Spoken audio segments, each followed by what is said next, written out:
Hello friends, नमस्कार।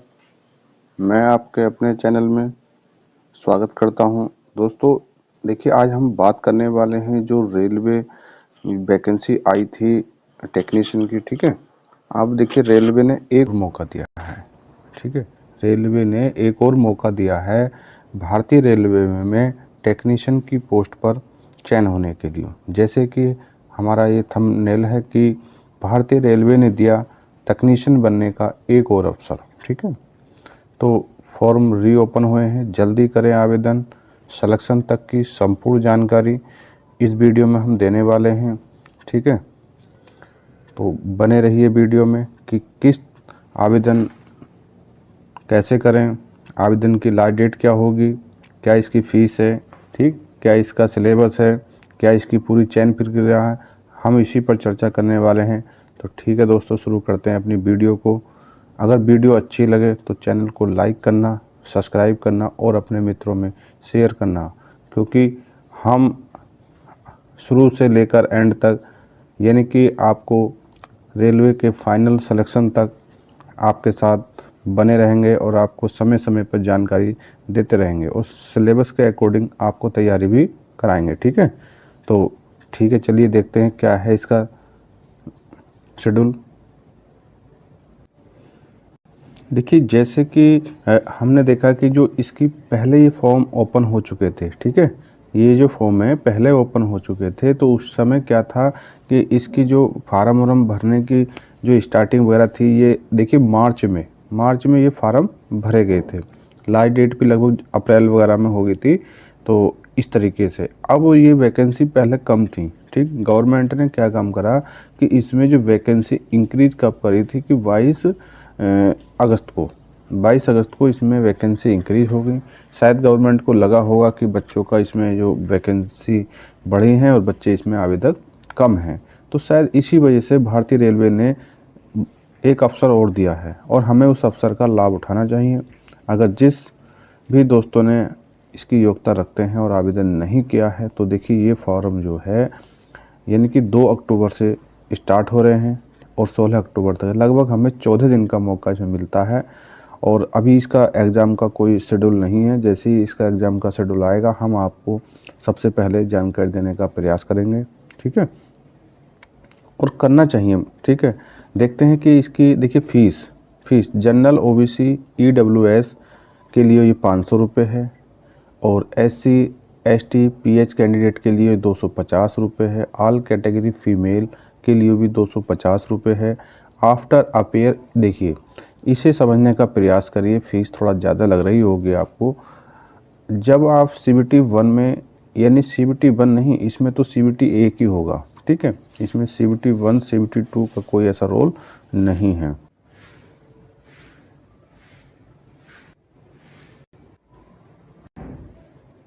ठीक है दोस्तों, तो देखिए जैसे कि अभी हम इसका एग्ज़ाम देंगे तो गवर्नमेंट ये हमसे वादा करती है और ये वादा होता भी है। ठीक है, जैसे कि यूआर ओबीसी ईडब्ल्यूएस की जो फ़ीस है, अगर 500 रुपये ले रही है, 100 रुपये हुए अपने पास रखेगी और 400 रुपये क्या करेगी, बच्चों को रिफ़ंड कर देगी। ऐसे ही SC ST PH female candidate अगर वो 250 रुपये एग्ज़ाम फ़ीस पे करते हैं तो उन्हें 250 की 50 रिफ़ंड कर दी जाएगी। ठीक है, तो ये तो हो गया कि इसकी स्टार्टिंग डेट कब से शुरू हो गई, 2 अक्टूबर से 16 अक्टूबर तक। इसकी फ़ीस का क्या प्रोसीजर, ये सब हमने देखा। ठीक है, अब हम देखते हैं आगे। देखिए आगे हमने देखा है कि जो इसकी जो रेलवे टेक्नीशियन नोटिफिकेशन 2024, इसमें एज लिमिट क्या है। एज लिमिट जो काउंट की जाएगी इसमें, ठीक है, जो इसमें एज काउंट की जाएगी वो कब काउंट की जाएगी। इसमें देखिए एज जो है 1 जुलाई से काउंट की जाएगी। इसमें मिनिमम एज मतलब कम से कम कितनी उम्र का बच्चा इसमें आवेदन कर सकता है, तो वो 18 साल का बच्चा आवेदन कर सकता है। तो हमने देखा है कि जो मैक्सिमम एज है इसमें वो 33 ईयर फॉर टेक्नीशियन ग्रेड 3। ध्यान रखना है, टेक्नीशियन जो ग्रेड 3 है उसकी एज मैक्सिमम जो है 33 वर्ष है और एज है 36 year for technician grade 1 signal. ठीक है, तो इस पोस्ट के लिए 36 साल एज रखी गई है। तो बच्चों जैसे अभी हम आपको बताते हैं कि अभी जैसे कोविड महामारी आई थी उसके अकॉर्डिंग ही ये एज में छूट दी गई है। ठीक है, 3 ईयर की छूट सभी कैटेगरी के बच्चों को दी गई है और बाकी जो रूल होता है, जो नियम होता है, उसके अकॉर्डिंग छूट अलग है। जैसे कि अभी हम उसमें भी देखते हैं कि जो ओबीसी के बच्चे होते हैं, कि जनरल को तो कोई छूट होती नहीं है। अब जैसे ओबीसी के बच्चे हैं तो ओबीसी के बच्चों को 3 वर्ष की छूट, एससी एसटी या जो कुछ फीमेल्स वगैरह हैं उन्हें 5 वर्ष की छूट गवर्नमेंट यहाँ देती है। तो इस तरीके से अगर हम अभी 33 में भी अगर 3 वर्ष जोड़ दें तो ओबीसी एससी एसटी को 36 ईयर तक आवेदन करने का मौका मिलता है। ऐसे ही ये जो इस वाली ग्रेड पोस्ट पर अगर हम देखते हैं इसमें 3 वर्ष जोड़ देते हैं क्योंकि जनरल का तो कोई बढ़ना है ही नहीं। ठीक है, तो अगर हम इसमें देखते हैं तो इसमें अगर 36 में अगर हम 3 और जोड़ देते हैं तो ये देखिए 39, कितना बड़ा मौका भारतीय रेलवे बच्चों को आवेदन करने का दे रही है। ठीक है, और ये सब किसकी वजह से रिलैक्सेशन मिला है 3 वर्ष का सभी को, जो कोविड महामारी आई थी ना उसके तहत मिल रहा। ठीक है, तो अब हम देखिए आगे चर्चा करने वाले हैं कि जो वैकेंसी डिटेल टोटल कितनी पोस्टें। तो देखिए इसमें इस समय जो है इस समय इसमें 14,298 पोस्टें हैं। ठीक, 14,298 इस टाइम इसमें पोस्ट हैं। जैसे कि देखिए अभी हमने देखा था कि जो टेक्नीशियन ग्रेड 1 सिग्नल इसकी कितनी पोस्टें हैं, 1092 पोस्टें हैं। ठीक है, अब 1092 पोस्टें हैं इसकी। अब हमें देखना है कि इसकी एलिजिबिलिटी क्या है। ठीक है, इसकी एलिजिबिलिटी क्या है हम उस पर चर्चा करेंगे। तो दोस्तों जैसे कि अभी हम देख रहे हैं कि bachelor degree of science in physics, ध्यान रखना, देखिए जल्दीबाजी नहीं करनी है आपको, इसका जो कुछ नोटिस वगैरह को बहुत ध्यान से देखना है। अगर आप जल्दीबाजी कर गए तो शायद आप परीक्षा को पास तो कर लेंगे पर चयन होने में शायद दिक्कत हो सकती है। ठीक है, तो इसलिए आपको जो है बहुत इत्मीनान के साथ कम से कम 2, 4, 10, 5 मिनट अपने नोटिस को सही करके पढ़ना है, अपने नोटिफिकेशन को बहुत ही समझदारी से पढ़ना, जिससे कि अगर हम लोग तैयारी करने भी लग जाते हैं और परीक्षा को पास कर लेते हैं, फिर हमें परीक्षा के लास्ट चरण में इन जो गलती जल्दीबाजी में अब हो जाएंगी इन्हें को ना भुगतना पड़े। ठीक है, तो इसी वजह से अच्छे बच्चे जो होते हैं, पढ़ने वाले जो बच्चे होते हैं, वो शायद ऐसी गलती नहीं करते हैं। ठीक है, चलिए देखते हैं कि हमें इसमें क्या इसकी एलिजिबिलिटी है। तो ध्यान रखना हम किसके लिए बात कर रहे हैं, टेक्नीशियन ग्रेड 1 सिग्नल के लिए। ठीक है, इसमें पोस्ट हुए हैं 1092 पोस्ट। तो इसकी देखिए एलिजिबिलिटी देखिए, bachelor degree of science in physics, आपने साइंस में ग्रेजुएशन यानी बीएससी कर रखी हो, या इलेक्ट्रॉनिक्स से ग्रेजुएशन कर रखा हो, या कंप्यूटर साइंस से आपने ग्रेजुएट हो आप। ठीक है, इंफॉर्मेशन टेक्नोलॉजी या इंस्ट्रूमेंटेशन से भी आप ग्रेजुएशन होगे तो आप इसके आवेदनकर्ता हो जाओगे। ठीक है, ऐसे ही अब सेकंड पॉइंट पे दिया है, या आपने BSc in combination of any sub stream of physics, electronics, computer science, IT, instrument, आपने इन सब्जेक्ट से किसी से भी आपने अगर ग्रेजुएशन कर रखा है तो आप इसके एलिजिबल हो जाओगे। ठीक है, यहाँ देखिए आपने बीटेक या 3 ईयर डिप्लोमा इंजीनियरिंग पॉलिटेक्निक, आपने देखिए पॉलिटेक्निक का डिप्लोमा भी अगर कर रखा है किसमें, जैसे कि इलेक्ट्रॉनिक्स, आईटी, कंप्यूटर साइंस वगैरह में, तो आप इसके आवेदन के लिए योग्य हैं। ठीक है, बहुत ही ध्यान से पढ़ना है, जल्दीबाजी नहीं करनी है।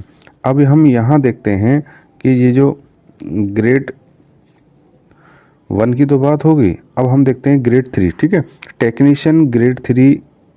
ठीक है, इसमें कितनी पोस्टें हैं, देखिए काफ़ी अच्छी पोस्टें, 8,052 पोस्टें हैं। इसकी एलिजिबिलिटी क्या है कि class 10th with ITI certificate from NCVT और SCVT। देखिए आप इसे समझने का प्रयास करिए कि NCVT SCVT क्या होती है, कुछ बच्चे इसे समझ ही नहीं पाते।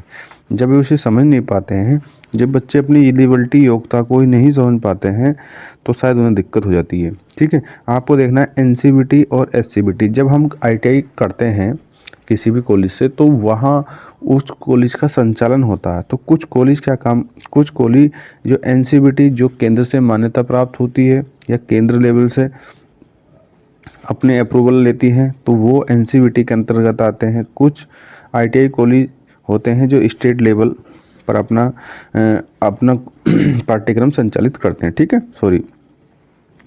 तो हमें अगर ये गवर्नमेंट पहले रेलवे क्या करती थी, पहले रेलवे केवल एनसीवीटी के माध्यम से जिन्होंने आईटीआई कर रखा है उन्हीं को मौका देती थी, पर अब कुछ दिन से रेलवे ने एससीवीटी को भी मौका दिया है। ठीक है, तो ये सब कुछ है। और ज़्यादा डिटेल में आपको जो इसका विस्तृत नोटिफिकेशन है, जिसे आप उसकी वेबसाइट से डाउनलोड कर सकते हैं। तो देखिए दोस्तों, मैं तो यही कहूँगा कि आपको जो विस्तृत नोटिफिकेशन को भी लाइन टू बाई लाइन, ऐसा नहीं, सभी टॉपिक जो तुम्हारे काम के हैं उन्हें आप लाइन बाई लाइन उन पॉइंट को पढ़ें, तभी आवेदन करें। ठीक है, तो इसमें आईटीआई 10+ होने चाहिए, आप 10th पास होने चाहिए, एनसीवीटी एससीवीटी से आपकी आईटीआई होनी चाहिए।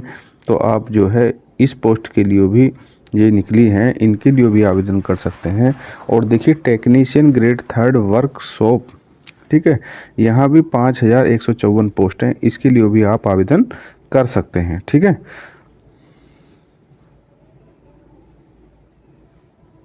अब देखिए यहाँ हम देखते हैं कि वैकेंसी की डिटेल। ठीक, वैकेंसी डिटेल आप देखेंगे, जैसे कि आरआरबी के नेम, आरआरबी के नेम, पोस्ट के name, UR, EWS, OBC, SC, ST, और ना, और टोटल पोस्ट कितनी है। तो ये अहमदाबाद से इतनी पोस्ट इसकी निकली हुई है, तो हम इसे सब धीरे धीरे देख सकते हैं। ठीक है, सब धीरे धीरे हम देख सकते हैं। देखिए आरआरबी अजमेर है, आरआरबी बेंगलोर है। ठीक है, इस तरीके से हम सभी को देख सकते हैं। ठीक है, भुवनेश्वर है ये, तो सभी को देख सकते हैं किस में कितनी पोस्टें हैं। यहाँ बिलासपुर है, सभी को हम देख सकते हैं। ठीक है, देखिए ये चेन्नई है, तो इस पर हम सब चर्चा कर सकते हैं। और हम बस यहाँ आपको ये दिखाने का प्रयास करेंगे कि टोटल पोस्ट किस कैटेगरी में कितनी है। ठीक है,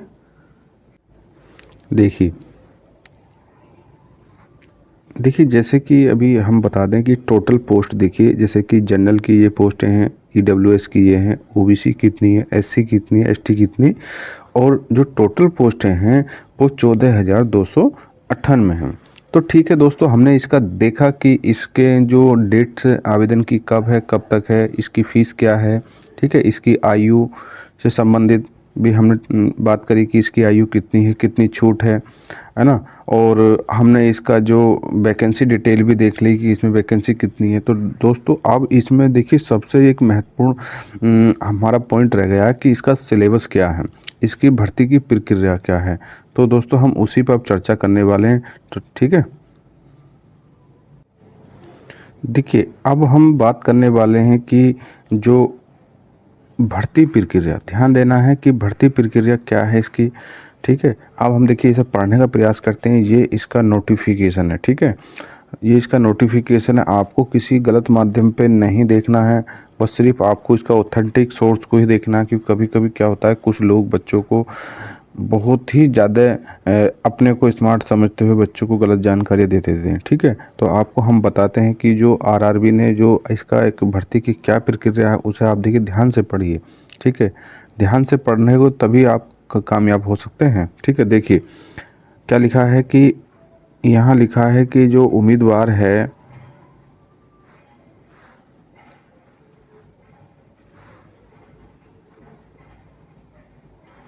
लिखा है कि देखिए उम्मीदवार जो है, उम्मीदवारों को आरआरबी की किसी भी आधिकारिक वेबसाइट के माध्यम से ही, केवल ऑनलाइन मोड के माध्यम से ही आवेदन करना चाहिए। ठीक है, यहाँ आपको ऑनलाइन ही आवेदन करना है।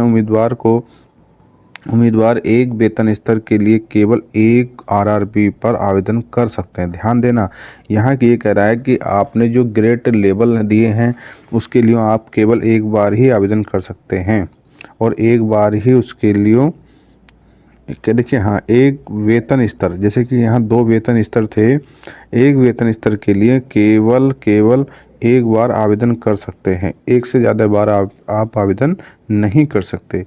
ठीक है, एक वेतन स्तर में केवल एक सामान्य ऑनलाइन आवेदन किसी भी या किसी अधिसूचित पदों के लिए वरीयता क्रम जिसके लिए उम्मीदवार आवेदन करने के लिए पात्र हैं, इच्छुक हैं, ठीक है, प्रस्तुत किया जाना चाहिए। एक बार आवेदन करने के बाद आरआरबी का चयन अंतिम होगा। एक उम्मीदवार द्वारा वेतन स्तर में एक से अधिक आरआरबी के लिए आवेदन करने पर उस वेतन स्तर के लिए सभी आवेदनों को अस्वीकार कर दिया जाएगा। यानी कि आप केवल एक बार ही आवेदन करेंगे, ठीक है, ऐसे नहीं कि आप बार बार किसी आरआरबी के लिए, जिससे कि आपने कभी चंडीगढ़ से कर दिया, कभी आपने भुवनेश्वर से कर दिया, नहीं, केवल आपको एक ही बोर्ड चुनना है और उसमें एक ही बार आवेदन करना है। इस चीज़ को बहुत ध्यान से समझना है। कभी कभी क्या होते हैं, वैसे तो जो बच्चे काफ़ी दिन से रेलवे की तैयारी करते हैं वो तो अब जान ही रहे हैं इस बात को, पर कुछ हमारे नए साथी भी हैं जो इस चीज़ की गलती कर बैठते हैं, ठीक है। अब देखिए, हमें देखना है कि भर्ती प्रक्रिया में निम्न कौन कौन से चरण हैं। देखिए, मोस्ट इम्पोर्टेंट अगर हम चरण की बात करते हैं तो ये बहुत ही मोस्ट इम्पोर्टेंट यहाँ टॉपिक है। देखिए, पहले हमारा सीबीटी होना है। सीबीटी यहाँ दो नहीं होने, यहाँ एक ही सीबीटी होना है। फिर हमारा जो डीबी होता है, दस्तावेज सत्यापन होना है। फिर हमारा मेडिकल है। देखिए, जो लेवल ग्रेड हैं, स्तर हैं, चरण हैं, इनके लिए जो मेडिकल है वो अलग अलग स्टैंडर्ड पर होना है, ठीक है। अब हमें देखना है कि जो सीबीटी है, कंप्यूटर बेस्ड टेस्ट है, तो इसमें ये होना है।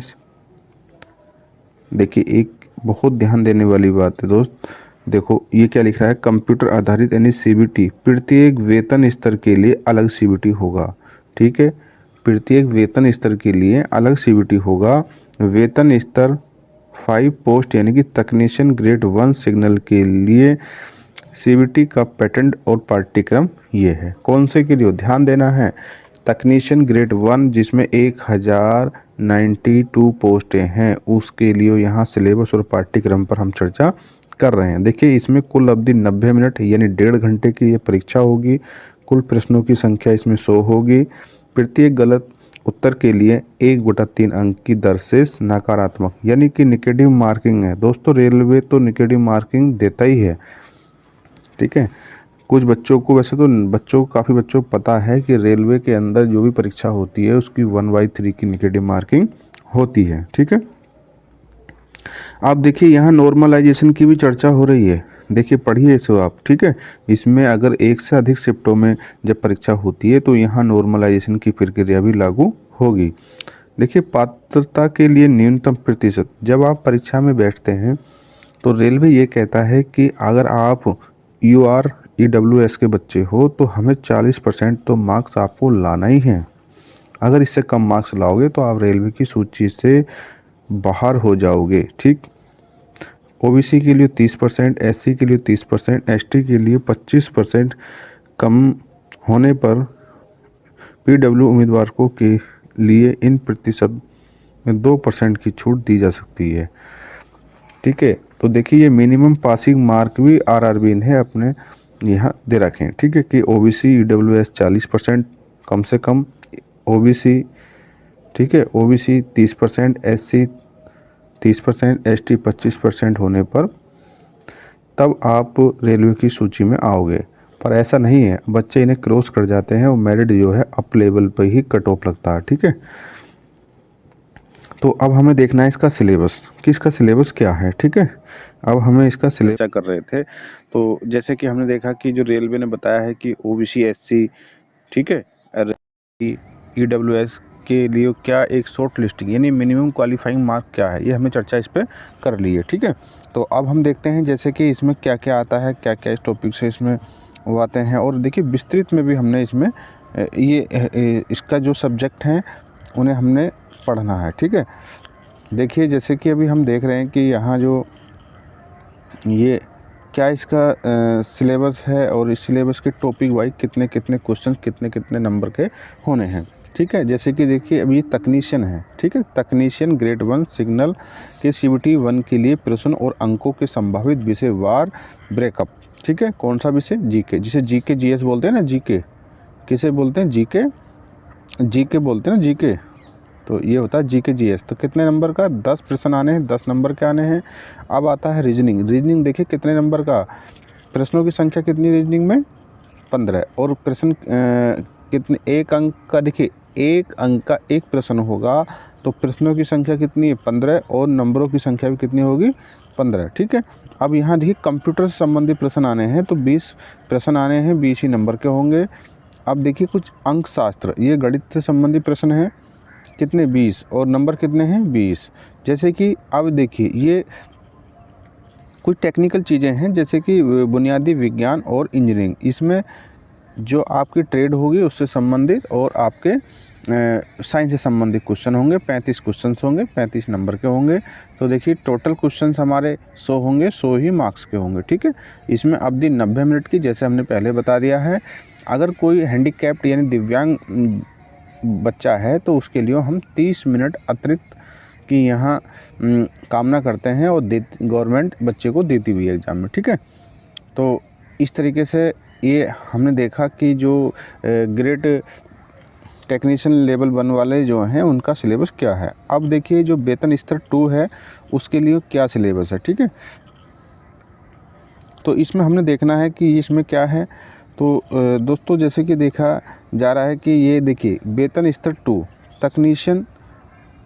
तकनीशियन 3 के पदों पर सीवी पैटर्न या सिलेबस क्या है। इसमें भी कुल 90 मिनट की परीक्षा होगी, 100 प्रश्न होंगे, प्रत्येक प्रश्न के लिए 1/3 नेगेटिव मार्किंग होगी इस तरीके से ही। और सीबीटी यहाँ भी नॉर्मलाइजेशन होना है। और इसी में भी देखिए पासिंग मार्क सभी में एक कॉमन है। देखिए पासिंग मार्क अगर EWS की बात करें, जनरल की बात करें, SC ST OBC की बात करें तो सब में कॉमन है। ठीक है, और हम यहाँ देखते हैं कि जैसे देखिए गणित, सबसे पहले देखिए गणित में क्या पढ़ना है, नंबर सिस्टम है, डोमास है ना, दशमलव, भिन्न, LCM SCF, अनुपात, समानुपात और प्रतिशत, क्षेत्र, ज्यामिति। इस तरीके से आप इसके विस्तृत नोटिफिकेशन में बड़े ही आसानी से पढ़ सकते हैं। ठीक है दोस्तों, तो जैसे देखिए इसमें यहाँ पहले क्या क्या इसमें देखिए इसमें चेंज है, उसमें और इसमें अंतर है।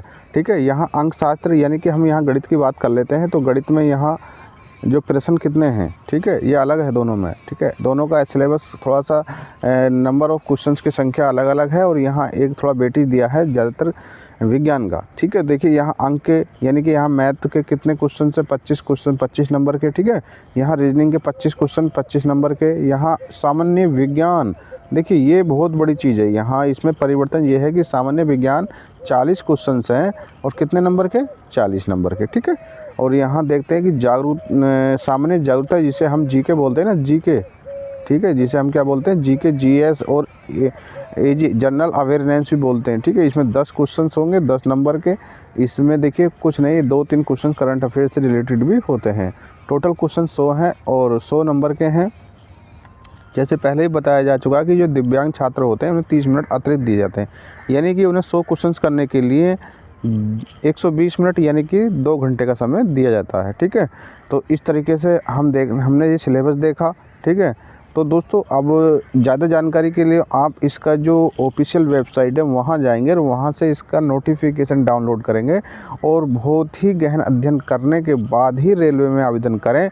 अन्यथा अगर कोई गलती ऐसी हो जाती है जिसके एलिजिबल हम नहीं होते और हम परीक्षा में लगे रहते हैं, ठीक है, हम परीक्षा में लगे रहते हैं और परीक्षा को पास भी कर लेते हैं और जब देखते हैं जब कभी DB होता है तो कुछ चीज़ों को हम नहीं पढ़ पाए, कुछ चीज़ हम रेलवे को प्रस्तुत नहीं कर पाए और उसकी वजह से जो फाइनल सिलेक्शन यानी मेरिट सूची से बाहर हो जाते हैं और हमारा समय बर्बाद हो जाता है। ठीक है, तो इसलिए हमें आवेदन करने से पहले ये बहुत सावधानी बरतनी है कि क्या हम इसके एलिजिबल हैं।